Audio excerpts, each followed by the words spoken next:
नमस्कार दोस्तों, स्वागत है एक बार फिर से मेरे YouTube channel Dhirendra Dabas the travel देसी में। मैं हूँ आपका होस्ट एंड दोस्त धीरेन्द्र डबास।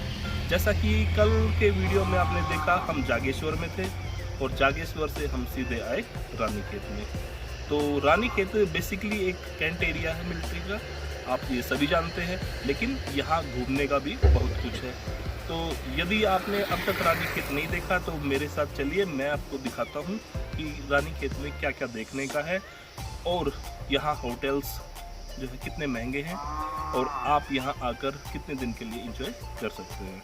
ठीक है, तो यदि आपने मेरा चैनल अब तक सब्सक्राइब नहीं किया है तो मेरा चैनल सब्सक्राइब कर लीजिए, बेल आइकन दबाइए ताकि जब भी कोई नई अपडेट आए तो वो सबसे पहले आपके पास आए। तो चलिए, लेट्स स्टार्ट द वीडियो।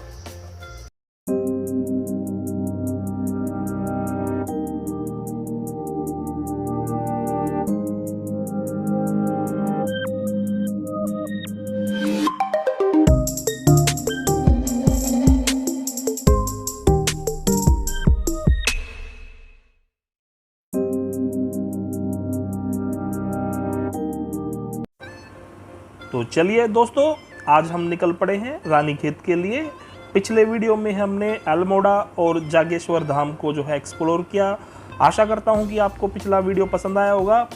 और अब जा रहे हैं हम रानीखेत। रानीखेत की दूरी है 78 किलोमीटर की यहाँ से, और हम वहाँ पहुँचेंगे 2.5 से 3 घंटे में। तो दोस्तों, रानीखेत उत्तराखंड राज्य का एक बहुत ही प्रसिद्ध हिल स्टेशन है। ये अल्मोड़ा ज़िले में आता है। ऊंचे ऊंचे देवदार और चीड़ के पेड़ों से यहाँ की खूबसूरती और बढ़ जाती है। तो कैसे आप यहाँ घूम सकते हैं, क्या होना चाहिए आपका टूर प्लान, कैसे आसान और सस्ता रानीखेत घूम सकते हैं, जानने के लिए वीडियो को पूरा देखिए। और ऐसे ही वीडियोस को देखने के लिए चैनल को सब्सक्राइब करना बिल्कुल ना भूलें, बेल आइकन प्रेस करें ताकि जब भी कोई लेटेस्ट अपडेट आए वो सबसे पहले आप तक पहुँच जाए।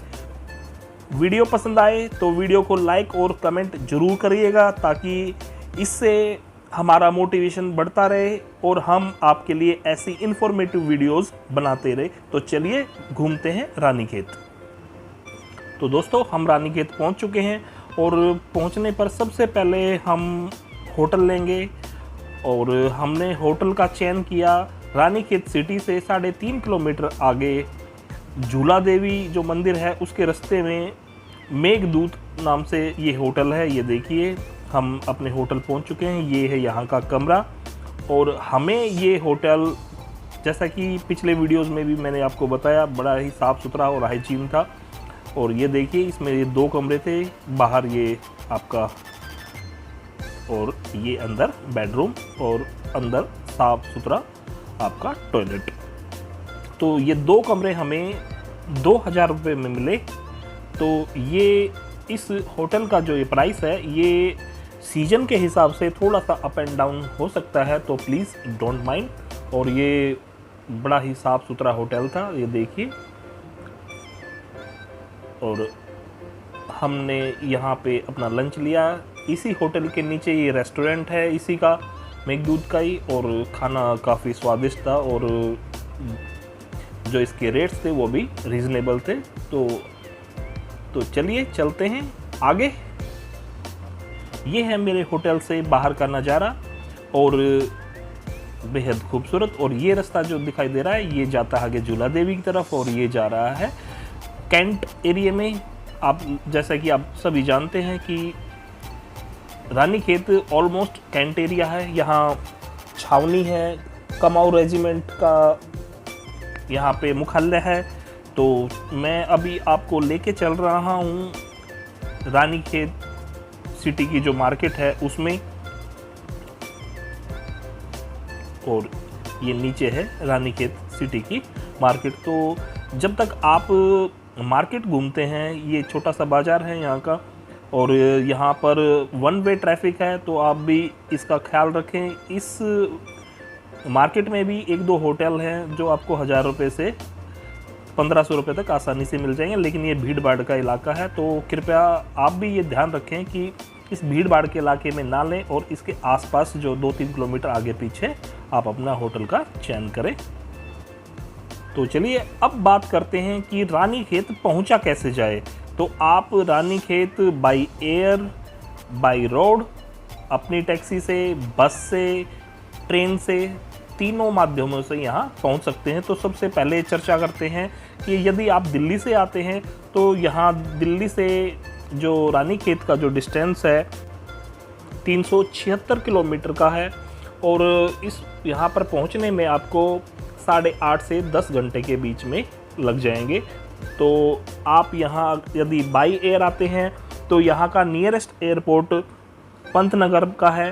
पंतनगर से रानीखेत की जो दूरी है वो 109 किलोमीटर की है और वहाँ से आपको जो है टैक्सी और शेयर टैक्सी या जो है बस, तीनों जो है यहाँ आसानी से मिल जाएंगी रानीखेत पहुँचने के लिए। पंतनगर से यदि आप टैक्सी लेकर रानीखेत आते हैं तो उसके लिए 3500 से 4000 रुपये तक आपको मिलेगी। शेयर टैक्सी में आते हैं तो 200 से 300 रुपये और बस से यदि आप जो है आते हैं तो 150 से 250 रुपये के बीच में आप आराम से रानीखेत पहुंच जाएंगे। यदि आप ट्रेन से जो है यहाँ आना चाहते हैं तो सबसे नियरेस्ट जो स्टेशन है वो है काठगोदाम का। काठगोदाम से रानीखेत की जो दूरी है वो 75 किलोमीटर की है। वहाँ से भी आपको टैक्सी, शेयर टैक्सी, बस आसानी से मिलेगी। टैक्सी यदि आप लेना चाहते हैं तो 2500 से 3500 रुपये के बीच में, शेयर टैक्सी लेना चाहते हैं तो 200 से 300 रुपये के बीच में और बस अगर यदि लेना चाहते हैं तो 100 से 200 रुपये के बीच में आपको आसानी से मिल जाएगी। यदि आप दिल्ली से रानीखेत बस से आना चाहते हैं तो उत्तराखंड रोडवेज की बसें आनंद विहार ISBT से चलती हैं शाम को 7 बजे और आपको सुबह 7:30 बजे रानीखेत उतार देंगी लगभग 12 घंटे में। इसका जो किराया होता है वो 550 से 650 के बीच में होता है पर पर्सन। तो चलिए अब घूमते हैं रानीखेत में। रानीखेत में सबसे पहले नंबर आता है गोल्फ कोर्स का। ये आपके सामने इन दिनों कोरोना की वजह से गोल्फ कोर्स को पूरी तरह से बंद कर रखा है। मिलिट्री ने यहाँ चारों तरफ गोल्फ कोर्स के ये दोनों साइड, इस रोड के लेफ़्ट साइड और राइट साइड दोनों साइड में गोल्फ कोर्स है। उन्होंने जो है यहाँ पर बाट लगा रखी है और यहाँ पर्यटकों के लिए इसको बंद कर दिया गया था कोरोना की वजह से। ये देखिए यहाँ पे आपको कोई भी पर्यटक अभी फ़िलहाल नहीं मिलेगा। तो सबसे पहला स्थान आता है गोल्फ कोर्स का। दुनिया का सबसे ऊंचाई पर बनाया गया पहला गोल्फ कोर्स रानीखेत में है। ये अंग्रेज़ों द्वारा बनाया गया था और अंग्रेज़ों ने ही यहाँ पर जो अपना आर्मी बेस बनाया था, उसके बाद देश आज़ाद होने के पर कमाऊ रेजिमेंट का यहाँ पर मुख्यालय बना दिया गया। तो यहाँ इस गोल्फ कोर्स में बहुत सारी फिल्मों की शूटिंग हो चुकी है और ये बेहद ही खूबसूरत है। ये बहुत बड़े एरिया में फैला हुआ और सबसे ऊंचाई पर स्थित दुनिया का सबसे अच्छा गोल्फ कोर्स है। ये जो गोल्फ कोर्स है ये रानीखेत सिटी से 6 किलोमीटर पहले आता है। यदि आप सिटी में पहले पहुंच जाते हो तो मात्र आपको 10 से 15 मिनट यहाँ आने में लगेगी। तो आप यहाँ घूमने ज़रूर आए। तो चलिए दोस्तों आगे चलते हैं हम अपने अगले डेस्टिनेशन की तरफ और अगला है आशियाना पार्क, जो कि रानीखेत सिटी से वॉकिंग डिस्टेंस पे है, मेन सिटी के अंदर ही है। तो आप और आपका परिवार यहाँ पर पिकनिक पे आ सकता है और यहाँ से भी आसपास का जो नज़ारा है वो बेहद खूबसूरत है और ये पार्क भी बहुत ही अच्छा है। इस पार्क में एंट्री फीस मात्र 5 रुपये है। तो आप और आपका परिवार यहाँ पर एंजॉय कर सकते हैं। इस पार्क से आपको हिमालय रेंज का बहुत ही सुंदर नज़ारा दिखाई देगा। तो आगे हम चलते हैं चौबटिया गार्डन की तरफ। चौबटिया गार्डन रानीखेत सिटी से 8 किलोमीटर दूर है और झूला देवी से 3 किलोमीटर दूर है, जहां पहुंचने में आपको लगभग 20 से 25 मिनट लगेंगे। और यहां पर आपको बहुत सारे बाग मिलेंगे, खुमानी के, आड़ू के, ओक के बाग, बादाम के बाग और सेब के बाग। और यहाँ पर आप जैसे ये सामने लिखा था, जो रेट लिखे थे कि आप यहाँ पर टूरिस्ट गाइड ले सकते हैं, जिसके लिए आपको एप्पल के अगर बाग आपको देखने हैं तो आपको 200 रुपये देने पड़ेंगे। डेंस फॉरेस्ट देखना है तो 300 रुपये, भालू डैम के लिए 700 रुपये। और ये जो प्राइस हैं ये पूरे ग्रुप के लिए है, ना कि सिंगल के लिए। तो ये काफ़ी बड़े एरिया में फैला हुआ बहुत ही खूबसूरत बगीचा है। यहाँ बहुत सारे बगीचे हैं और यहाँ आसपास बहुत टूरिस्ट आते हैं। तो चलिए आगे चलते हैं। तो अगला नंबर आता है मनकामेश्वर मंदिर का, जो कि यहीं सिटी में ही स्थित है, मात्र वॉकिंग डिस्टेंस पे, यानी कि सिटी से 650 मीटर की दूरी पर ही मनकामेश्वर मंदिर है, जो बेहद खूबसूरत है। इसके आसपास का जो नज़ारा है वो बेहद खूबसूरत है और यहाँ पर काफ़ी श्रद्धालु जो है आते रहते हैं। तो आप भी यहाँ के दर्शन कर सकते हैं। मनकामेश्वर मंदिर के दर्शन करने के बाद हम आपको ले चलते हैं हैदा खान बाबा जी टेम्पल पर। और ये भी बेहद खूबसूरत मंदिर है, जो कि सिटी से 3.8 किलोमीटर दूर है, जहां आपको 3.8 यानी कि लगभग 4 किलोमीटर दूर है, जहां पहुंचने में आपको 15-20 मिनट लगेंगी। ये शिव भगवान का मंदिर है और बेहद खूबसूरत है। यहाँ की खूबसूरती अगर यदि आप देखेंगे तो आप अपने आप को यहाँ जाने से रोक नहीं पाएंगे। ओम नमः शिवाय। तो आप भी यहाँ के दर्शन कीजिए। इससे आगे आता है श्री राम मंदिर, जो कि 6 किलोमीटर दूर है सिटी से और 20 मिनट का रास्ता है यहाँ पहुँचने का। तो राम जी का मंदिर ये झूला देवी मंदिर के ही पास है, जिस रास्ते पे हम रुके हुए हैं। और ये भी एक बेहद खूबसूरत मंदिर है। हम भी झूला देवी मंदिर वाले रास्ते पर ही हमारा होटल है। तो आगे चलते हैं भालू डैम। भालू डैम जो है रानीखेत सिटी से 41 किलोमीटर दूर है, जहां पहुंचने में आपको लगभग 2 घंटे लग जाएंगे। तो आप यहां जाकर झरनों का और प्रकृति का आनंद उठा सकते हैं। और यहाँ आसपास सुंदरता ही सुंदरता है। यहाँ प्रकृति ने खूब दिया है। रानीखेत वाकई में ही बहुत अच्छी जगह है। रानीखेत का नाम रानीखेत कैसे पड़ा, वो उसकी जो हिस्ट्री है वो आगे बताऊंगा, लेकिन तब तक आप जो है मेरे साथ यहाँ रानीखेत में हम कहाँ कहाँ घूम सकते हैं वो घूमते रहिए। तो चलिए आगे चलते हैं। आपके पास एक ऑप्शन और भी है, वो है मजखली का। तो मजखली भी आप जाके रुक सकते हैं। ये रानीखेत से मात्र 12 किलोमीटर दूर है और यहाँ पहुँचने में आपको 30 मिनट लगेंगी। तो आप मजखली में भी रुकना चाहें तो यहाँ होटल्स हैं, रिजॉर्ट्स हैं, जो 1015 रुपये से लेके आपको ऊपर जितना महंगा आप लेना चाहें ले सकते हैं। और यहाँ से भी आपको हिमालयन रेंज का जो नज़ारा है वो बेहद खूबसूरत दिखाई देगा। तो चलिए आगे चलते हैं। अगला स्थान है तारीखेत का, जो 8.5 किलोमीटर दूर है रानीखेत सिटी से, जहाँ पहुँचने में आपको लगभग 30 मिनट लगेंगी।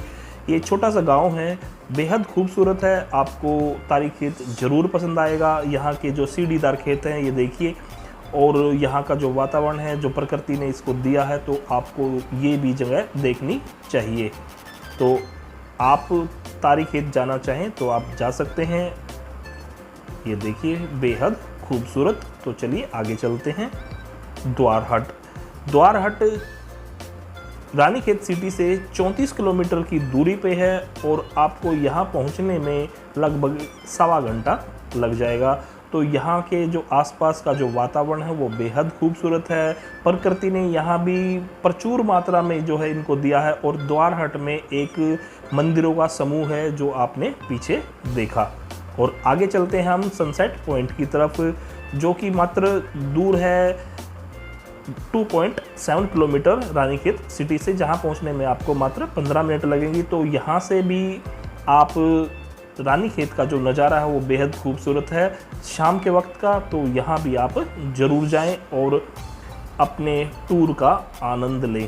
तो चलिए आगे चलते हैं कुछ और पॉइंटों की तरफ, तो आपको दिखाते हैं कि आप जो है रानीखेत में और क्या कर सकते हैं। आप रानीखेत में आप पैराग्लाइडिंग कर सकते हैं। और पैराग्लाइडिंग रानीखेत सिटी से मात्र 12 किलोमीटर दूर है और यहाँ पहुँचने में भी आपको लगभग आधा घंटा लगेगा। और पैराग्लाइडिंग यदि आप करना चाहें तो 3500 रुपये पर हेड के हिसाब से आप यहाँ पैराग्लाइडिंग कर सकते हैं। तो रानीखेत में घूमने लायक बहुत कुछ है, तो आप भी घूमते रहिए। और अब हम चलते हैं, आगे चलते हैं झूला देवी मंदिर की तरफ, जो मेरे होटल से मात्र 2 किलोमीटर की दूरी पे है। वहाँ पहुँचने में हमें मात्र 10 मिनट लगी और आते वक्त हम पैदल आए। तो ये हम झूला देवी मंदिर पर पहुँच गए हैं और मेन सिटी से इसकी दूरी 5.3 किलोमीटर है सिटी से। और सिटी से अगर आप यहाँ तक आते हैं तो 20 से 25 मिनट पर आप झूला देवी मंदिर पर आसानी से पहुँच जाएंगे। शाम का वक्त था जब हम यहाँ पहुँचे, तो मंदिर जो है लगभग बंद होने वाला ही था, लेकिन हम जो है झूला माता के दर्शन कर पाए। झूला देवी मंदिर बेहद खूबसूरत मंदिर है और जो राम मंदिर है वो इससे थोड़ा सा ही आगे है, और चौबटिया जो गार्डन था वो भी इससे थोड़ी सी आगे है। लेकिन मैं उस गार्डन में नहीं जा पाया था किसी कारणवश, लेकिन आपको डिटेल जो देना मेरा कर्तव्य है। मैंने सारी डिटेल्स आपको दी कि इसके आसपास क्या घूमने का है रानीखेत में। तो आप रानीखेत यदि जो है 1 या 2 दिन के लिए जाते हैं तो इन जगहों पर आप जरूर जा सकते हैं। और ये हम पहुंच गए हैं नेक्स्ट मॉर्निंग मेरे होटल मेघदूत पर, और यहाँ से सुबह का जो नज़ारा है वो अद्भुत है। यहाँ जो मौसम था अगले दिन थोड़ी सी जो है धुंध थी और हम निकल पड़े मॉर्निंग वॉक पर, और ये था सुबह का नज़ारा मेरे होटल से। तो ऑलमोस्ट मैंने आपको जो है यहाँ की जानकारियाँ पूरी दी कि यहाँ होटल्स जो हैं वो 1000-1500 रुपये से लेके आप ऊपर रिजॉर्ट्स जो है कितने भी महंगे ले सकते हैं। और यहाँ पर आसपास में घूमने लायक बहुत सारी जगह है, तो आप 1 या 2 दिन के लिए यहाँ आप अकेले या अपने परिवार के साथ आ सकते हैं। और आप यहाँ बाई ट्रेन, बाई प्लेन और अपनी प्राइवेट टैक्सी या अपनी गाड़ी से आसानी से रानीखेत पहुँच सकते हैं और अपनी जो ट्रिप का मज़ा ले सकते हैं। तो यहाँ पर हमारा कितना खर्चा आया खाने में और रुकने में, तो ऑलमोस्ट तो मैंने इसमें बता दिया कि होटल का क्या खर्चा था। और यहाँ खाने में भी कोई इतना ज़्यादा नहीं था। जैसे हमने जो लंच किया और डिनर किया तो मात्र जो है शायद हम 5 जन ने मेघदूत रेस्टोरेंट में खाया था, और जिसका बिल जो है लगभग 1000 रुपये के आसपास आया था, वो भी 5 जन का, क्योंकि हम 5 फ्रेंड्स थे। तो सुबह का जो नज़ारा है, मौसम थोड़ा सा ख़राब था, नहीं तो हमारे होटल से हिमालयन रेंज बिल्कुल साफ़ दिखाई देती है। तो दोस्तों आशा करता हूँ कि मेरे जो ये वीडियोज़ हैं आपको अच्छे लगे होंगे। यदि आपको अच्छे लगे तो लाइक और कमेंट करना बिल्कुल ना भूलें। यदि आपको मेरे वीडियोज़ में कोई खामियां, कोई कमियां दिखाई देती हैं तो कमेंट सेक्शन में ये ज़रूर बताइएगा कि इनमें क्या खामियां हैं, ताकि अगले आने वाले वीडियोज़ में हम उनको पूरा करें। और मैं अभी जो घूम रहा हूँ, मेरा जो होटल है वो बिल्कुल छावनी के बिल्कुल पास ही है। तो हाँ, मैं जो है छावनी के बिल्कुल पास में ही घूम रहा हूँ। तो ये देखिए, यहाँ पर हमारे जो कुमाऊं रेजिमेंट के वीर जवान जो थे, ये उनके बारे में यहाँ पे बताया गया है। और जो ऑलमोस्ट एक कैंट एरिया है, तो बेहद खूबसूरत है, साफ़ सुथरा है, चौड़े रोड हैं और अच्छा है। यदि आप रानीखेत जाना चाहें तो आप ज़रूर जाएं। और चलिए, अब मैं सुबह निकल चुका हूँ। आपका जो है एक स्पॉट और रह गया था, वो आखिरी बचा है रानी झील का। तो मैं रानी झील की तरफ जा रहा हूँ, जो कि मेरे होटल से मात्र लगभग 1 से 1.5 किलोमीटर दूर थी। मैं 10 मिनट में यहाँ पहुँच गया, और ये है रानी झील। तो कोविड की वजह से रानी झील जब मैं गया तो बंद थी, और यहाँ पर भी आप जो है आके अपने परिवार के साथ एंजॉय कर सकते हैं और यहाँ पर टाइम स्पेंड कर सकते हैं। तो इसमें एंट्री फीस तो कुछ नहीं है, लेकिन जो आगे झूले लगे हैं या फिर जो एडवेंचर के लिए जो चीज़ें लगाई गई हैं, उनकी अलग अलग जो है फ़ीस है। तो दोस्तों, यदि आपको मेरा ये वीडियो जो है पसंद आया हो तो इसको शेयर करना बिल्कुल ना भूलें। और जब आप इस झील के पास जाते हैं और चारों तरफ इसमें घूमते हैं तो चारों तरफ का जो यहाँ का वातावरण है वो बेहद खूबसूरत है। चारों तरफ जो है हरियाली ही हरियाली और बीच में ये छोटी सी झील। और इसमें जो है जब ये कोविड के बाद, ये जब कोविड से पहले या कोविड के बाद झीलें खुलती है तो इसमें करने लायक बहुत सी चीज़ें होती हैं जो आपका परिवार यहाँ पर आकर एंजॉय कर सकता है। तो उसकी हर एक्टिविटी की अलग से चार्जेस होते हैं। और ये मेरे फ्रेंड्स जो गाड़ी में आगे गए, तो ये था रानीखेत। आशा करता हूँ दोस्तों आपको रानीखेत पसंद आया होगा। तो मिलता हूँ अगले वीडियो में जिम कॉर्बेट मोहान में, जहाँ पर हमने एक रिज़ॉर्ट लिया था। उस रिज़ॉर्ट में हमने क्या क्या एक्टिविटीज़ की वो अगले वीडियो में बताऊंगा। तो आशा करता हूं कि आपको ये वीडियो पसंद आया होगा, और यदि पसंद आया हो तो सब्सक्राइब करना बिल्कुल ना भूलें। और वीडियो देखने के लिए आपका तहे दिल से धन्यवाद। आपका दिन शुभ हो। नमस्कार।